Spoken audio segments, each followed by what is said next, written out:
Dear children, now we'll see more about respiration. The respiration is classified into two: aerobic respiration and anaerobic respiration. We'll see one by one. Aerobic respiration means oxygen is used for respiration. Oxygen is used for respiration is called aerobic respiration, and without oxygen respiration take place is called anaerobic respiration. Majority of animals and plants have aerobic respiration, but the organisms like yeast, some bacteria, parasitic flatworms have anaerobic respiration. Without the help of oxygen, they will release energy from food. Now we will see aerobic and anaerobic respiration. Aerobic respiration. The breakdown of glucose into carbon dioxide and water inside the body cells by using oxygen to release energy is called aerobic respiration. Here is with the help of oxygen. Then oxidation takes place inside the cell. The cell organelle is called mitochondria. It takes place inside the mitochondria of cells. And the chemical formula of this is glucose, that is food. In the presence of oxygen, it will divide into carbon dioxide, water and plus energy. Energy is the main product and carbon dioxide and water is the byproduct. Now, organisms that use oxygen for respiration are called aerobes. The organisms that use oxygen for respiration are called aerobes. Majority of animals and plants have aerobic respiration. And complete oxidation of glucose takes place in aerobic respiration.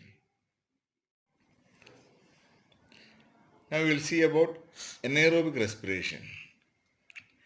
When glucose is broken down without the use of oxygen, it is called anaerobic respiration. Without the use of oxygen. Now here, breakdown of glucose is incomplete. Partial breakdown only will happen in anaerobic respiration. Mitochondria do not take part in anaerobic respiration. And the chemical formula is glucose. That is, the food will break down without the help of oxygen as ethyl alcohol plus carbon dioxide plus energy. In the case of aerobic respiration, we have seen water, carbon dioxide and energy. Here ethyl alcohol, instead of water it is ethyl alcohol plus carbon dioxide. Then in anaerobic respiration, glucose break down into ethyl alcohol and carbon dioxide. So the animals and plants that have survived and obtained energy even in the absence of oxygen are called anaerobes. Example, yeast, parasitic flatworms are the examples of anaerobes. Anaerobes means the animals those who are using only anaerobic respiration.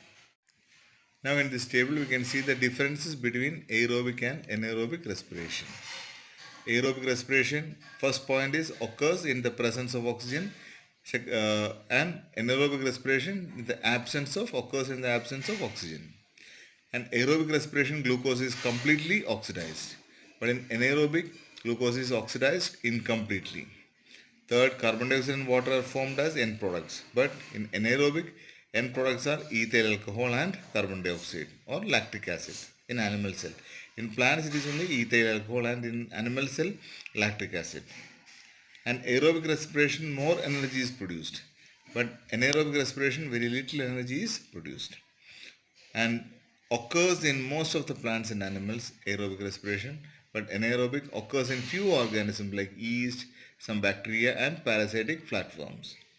And mitochondria is needed for aerobic respiration, but in anaerobic respiration, mitochondria they are not needed.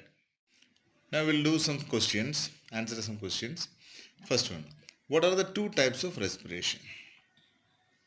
Second, define the following terms: aerobic respiration, anaerobic respiration, aerobes, anaerobes. And third, differentiate between aerobic and anaerobic respiration. Try to answer all these questions.